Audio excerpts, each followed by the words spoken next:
President of the European Parliament, dear Martin Schulz, thank you for this invitation and for the words you have shared with us about the victims of the bad weather in the south of France. President, Madam Chancellor, ladies and gentlemen, President of the Commission. It's true that the President of the French Republic and the Chancellor of the Federal Republic of Germany coming here together to address the European Parliament is an exceptional event. At the same time, it is not unprecedented, as you have reminded us. Some 26 years ago, almost to the day, Helmut Kohl and François Mitterrand came to this very place to address the members of the European Parliament. At the time, a great wind of liberty was blowing over the continent, knocking down the walls, emancipating countries, and giving hope, renewed hope to nations and to peoples. François Mitterrand and Helmut Kohl presented 26 years ago, with the assistance of Jacques Delors. In the course of that meeting, they presented action for solidarity, which was to be afforded in order to welcome in people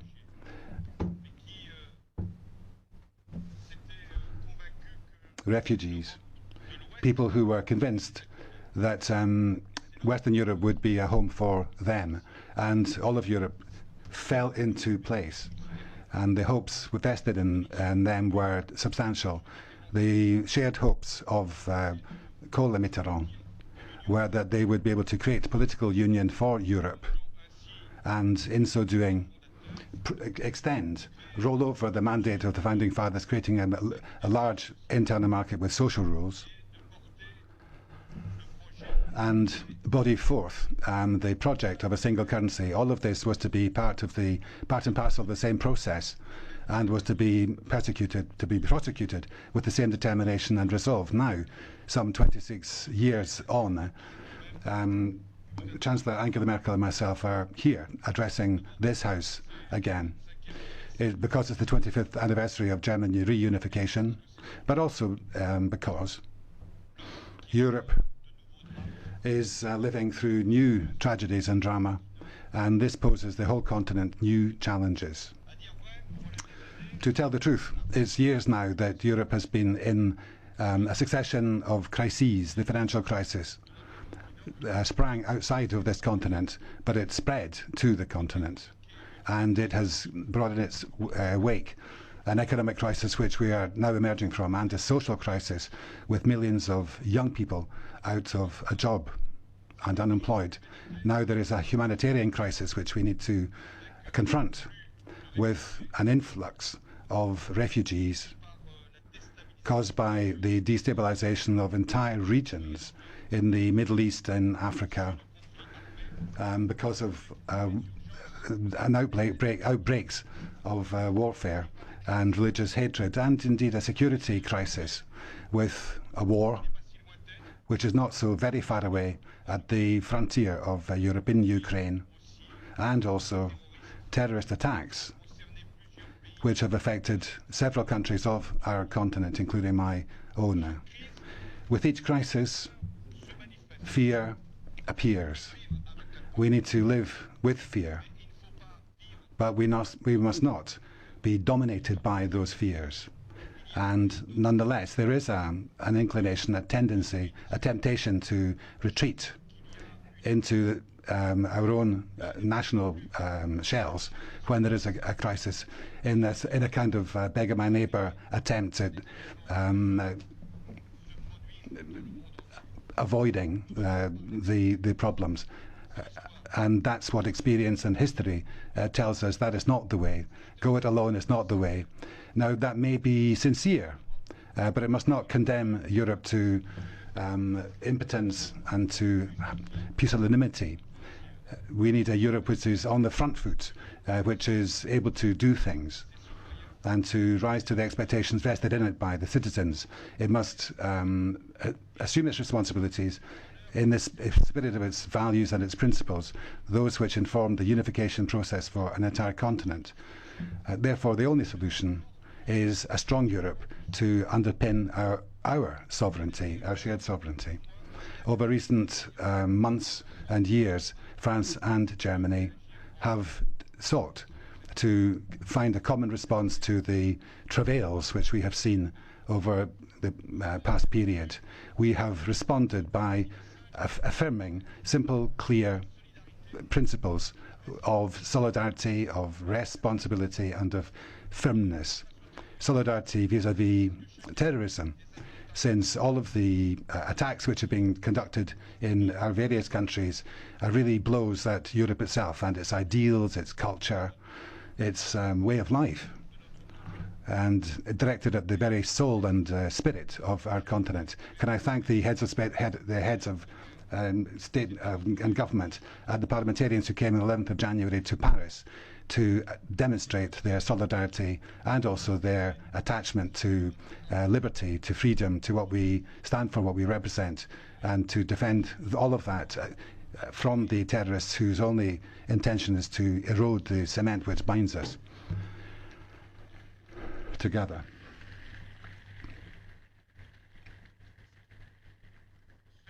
Solidarity vis-à-vis the refugees who are the victims of the convulsions of the Middle East and the tragedies of Africa. Solidarity vis-à-vis European countries suffering in the front line, bearing the brunt because they are our external frontier. Solidarity towards the neighbouring countries who are welcoming large numbers of refugees onto their soil. Solidarity towards Africa, fighting for development and to avoid great movements of population.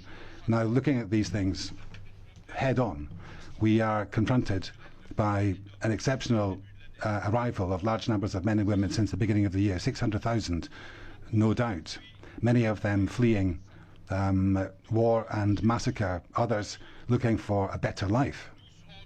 But all of them have endured terrible conditions, have been at the mercy of unscrupulous traffickers. Too many of them have died under atrocious conditions. And now we've seen some of those faces. Those faces are imprinted in our memories.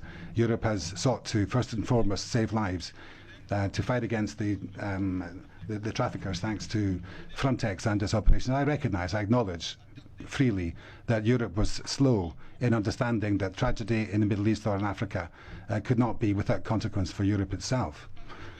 Europe did not take the measure of the hopes which are vested in it, and which many people see Europe embodying, and no doubt will for many years to come, for those who are surrounded by the night and those who have been on the receiving end and have been looking for a light to steer by. Europe has not given sufficient largesse to those in the huddled in their camps elsewhere. And Europe has taken some time to organise itself, but it's doing that if we are to be as good as our reputation for welcome and do what we can for those who are coming and those who are not going to be able to come longer term. And now President Juncker, the institutions have put in place a plan to support and back up Italy and Greece, who are in the very front line and who cannot be left alone with those heavy responsibilities, in order to help the countries in the Balkans who likewise are seeing transiting populations in itself very difficult to cope with. Closer cooperation with Turkey is of the essence.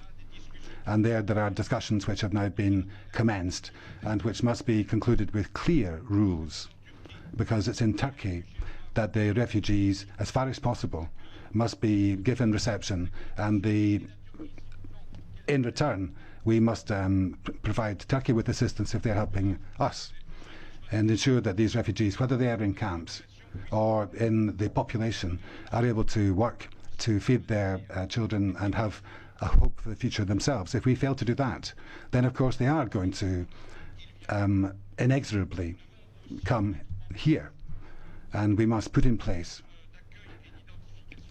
reception and identification registration centres. That's a precondition for our frontiers to be respected, and there will have to be a distribution of asylum seekers between member states. That's what we have been seeking to do, not without difficulties, but we have been able to do that, 160,000 of them, and we must ensure that the rules are properly applied and obligations are delivered and respected.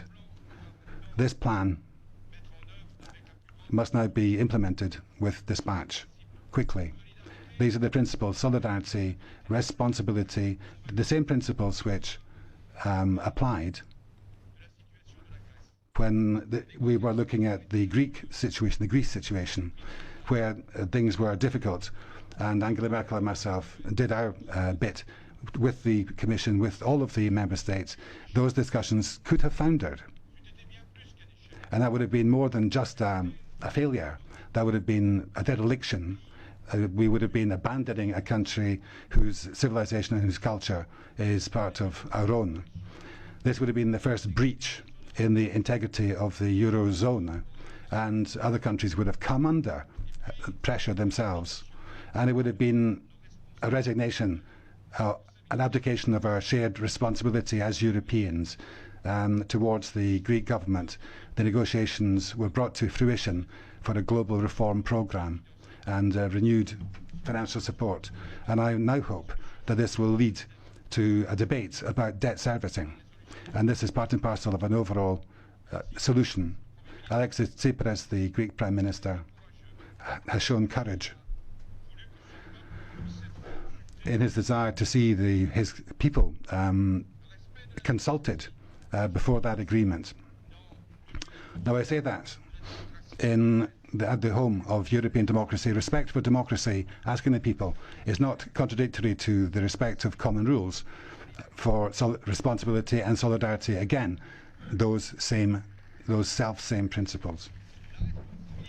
Responsibility, we must bring that to bear. Against terrorism, vigilance is of the essence, but it will not suffice. We need to equip ourselves with the necessary wherewithal so that our services, the security services, can do their job in full respect of people's freedoms. France adopted a law in order to be able to follow more closely terrorist activity. Europe itself must now show that it's part of the responsibility, and there are dossiers which have been a long time coming, passenger name records, for example, and it's essential for the European Parliament to be able to adopt that text on PNR, which is indispensable if we are to be able to take action. Europe also has a duty to show resolve and firmness. In Ukraine, we have responded to brutal flouting of international law and preventing war at the gates of our continent is what we have been about. European countries have shown unity, the 28, in putting in place a regime of sanctions. There has been a debate, a legitimate debate, about the effectiveness and the duration of this sanctions regime, this sanctions mechanism. Germany and France have been particularly committed to that process in concluding and implementing the Minsk agreements. And only last week, Angela Merkel and myself, with the Russian president and the Ukrainian president, in the so-called Normandy format, we were minded to ensure respect for the Minsk agreements and also to open up new processes and new avenues.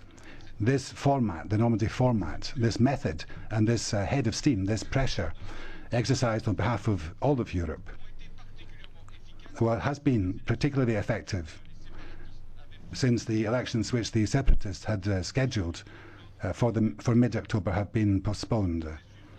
And that means that the Minsk process has been able to continue to carry on, and light weapons have been withdrawn, and soon heavy artillery will follow. And the war has finished without peace having been restored.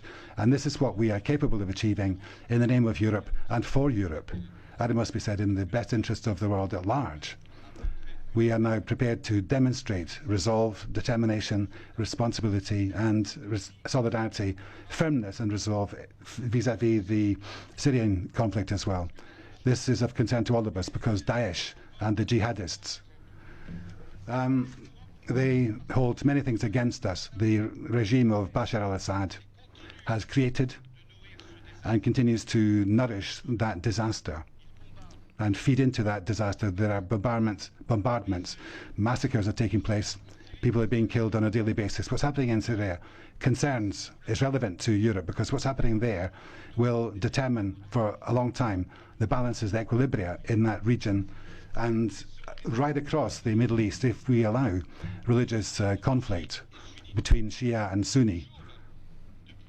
And this has been the case over months and years. If we allow that to grow further, then do not think for one moment that we will be protected. This will be all-out war, which could well spread to our own territory, and we must needs act. France has shouldered its military responsibilities given in the face of those threats, and all of Europe must now do what it can in humanitarian, political, economic terms, make sure that we can make a contribution to a political future, one which brings for the Syrian people an alternative to Bashar al-Assad or to Daesh. And it is our duty, it's incumbent on us vis-à-vis the Syrians and in our own best interests as Europeans. And can I send out this call to all Europeans so that we can help bring about this transition, in the knowledge that whatever the positions here, it may not be possible to get all the moderate opposition on side when it comes to addressing the woes of the Syrian people, but we will have to make sure that that everyone who is of well-willed and well-intended, bringing in the United States and the Gulf states and Europe, all of us, must lend our support to getting that negotiated settlement, a political solution. We will have to demonstrate great solidarity towards others, and this is why cooperation with the African countries is so essential. Soon we'll have the Valletta summit in November between Africa and Europe in Malta, and it's by going to the root causes, addressing the root causes, that the causes for departure, the people can be persuaded to remain in their home regions. It's for us to make it possible to give them a livable home situation. We have broached many subjects which are Europe related, but each one is really different facets of the same one, and it reverberates through our individual countries. There is the debate between sovereignty and sovereigntists in each country. Are we talking about sovereigntists in a country, in one country, or sovereignty for Europe? Are we going to be able to build on our commonalty, or are we going to be riven and divided? We need not less Europe, but more Europe. Europe must affirm itself, otherwise we'll see the end of Europe, the demise, meaning back to national frontiers, the dismantling of community common policies, the abandonment of the euro.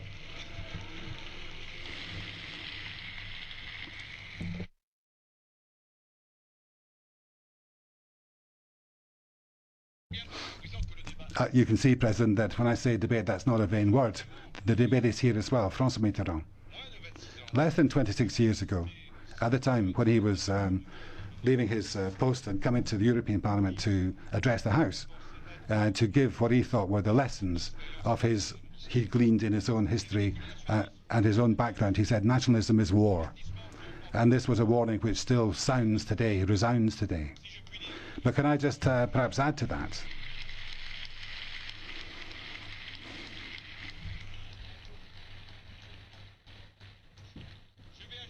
Can I just add a codicil to that and say that sovereigntism is decline now, and it's just as dangerous, not providing hope to our populations, not being able to build something together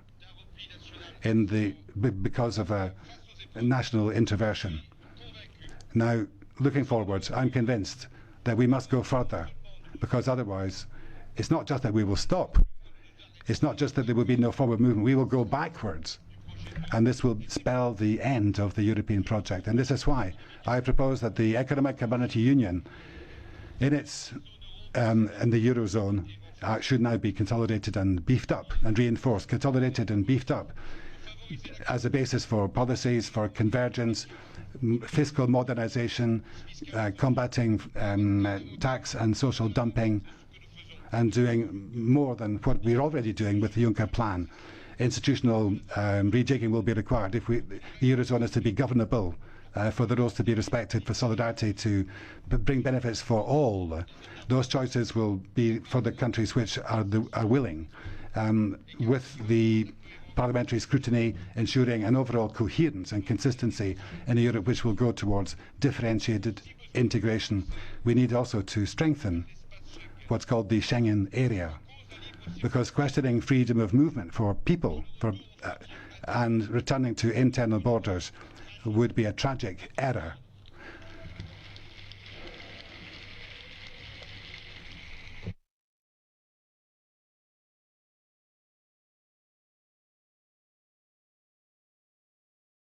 However, any suggestion that Schengen in its current form will enable us to cope with pressures at the perimeter would be falling into another error. Effective control of external frontiers involves enhanced cooperation with the frontline states, and it means putting in place a European Coast Guard and a European Border Guard service, as the President of the Commission has proposed. Tomorrow we must define a more coherent, consistent asylum policy, which begins with a common list of safe countries, convergence of procedures and the rights, which will provide greater protection. And that means a common asylum regime for the European Union in all of its dimensions. There will be choices. Either we go forward or we go backward.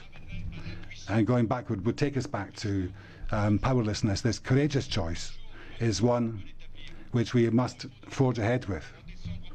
And in December next at the Paris conference, we will have just such an opportunity. Let me salute Europe's pledges on the eve of that conference. They have been key in bringing the Chinese and the Americans on board, headed for the same agreement. It could have been more ambitious, no doubt.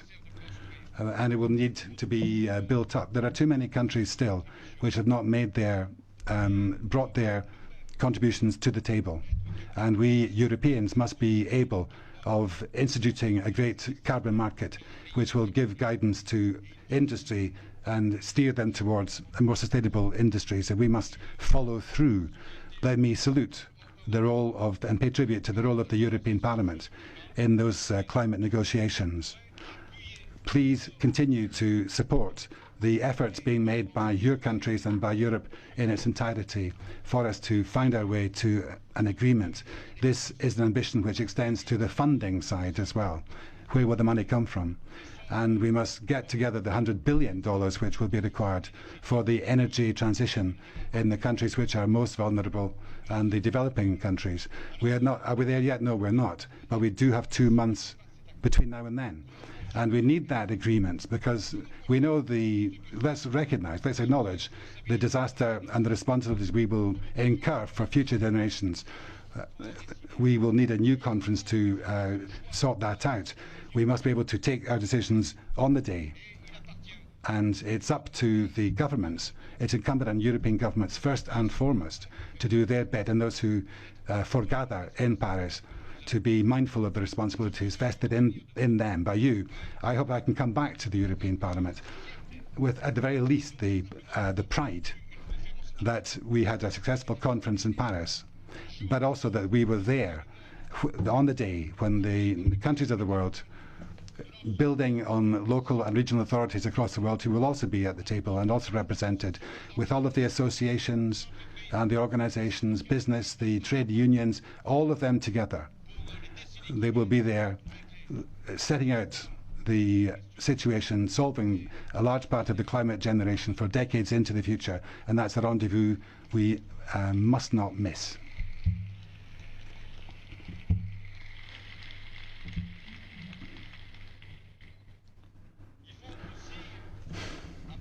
We must also remember the needs of agriculture for food security and safe food. We need the same resolve in that area as well. At a time of crisis, with certain forms of agricultural produce, both in the Commission and in the Member States, the Parliament also must look to to find the requisite backup to save our produce and protect those who are most vulnerable. Let me just say a word about the big debate with the United States. France wants those negotiations to represent progress. We want there to be guarantees for the identification of products, for designations of origin, for transparency, and to protect investment, in particular for dispute settlements. We need those guarantees. They must be part of the picture if we're going to get an outcome which brings benefits to our economies. Now let me conclude with a reflection of concern to all of us here. I don't imagine for one moment that here there are parliamentarians who are not European and are not cognizant that we all belong to the same ensemble and that we are bound together by the same shared values, that we share a history and a future ahead. Now, 25 years on, after the reunification of a continent, we must still face challenges and indeed take choices. The emergencies are there. It's a matter of urgency. We cannot blind ourselves to the real world outside, to the realities of the world. No frontier, no barbed wire is going to shield us from threats which are appearing on our doorstep. It's for us to take those decisions. We need to respond at a time of urgency, keep our eyes on the long term, for a federation of nation-states which must remain our horizon. And in a way, 25 years on, we're looking towards a new round of unification by means of projects, of peoples, of shared interests. And the question is, do we want to go back to the old system of the 20th century and its detritus? Or do we want to go towards a consistent approach for the coming generation, the coming century, on the front foot? And I say yes to that on behalf of my country and for Europe, and it's to all of us, as far as we can, to look for the compromises at the highest possible level. That's the spirit of the cooperation which we have entered into between Angela Merkel and myself, France and Germany, to be partners that can rise to the challenges at the start of this new millennium. Thank you very much.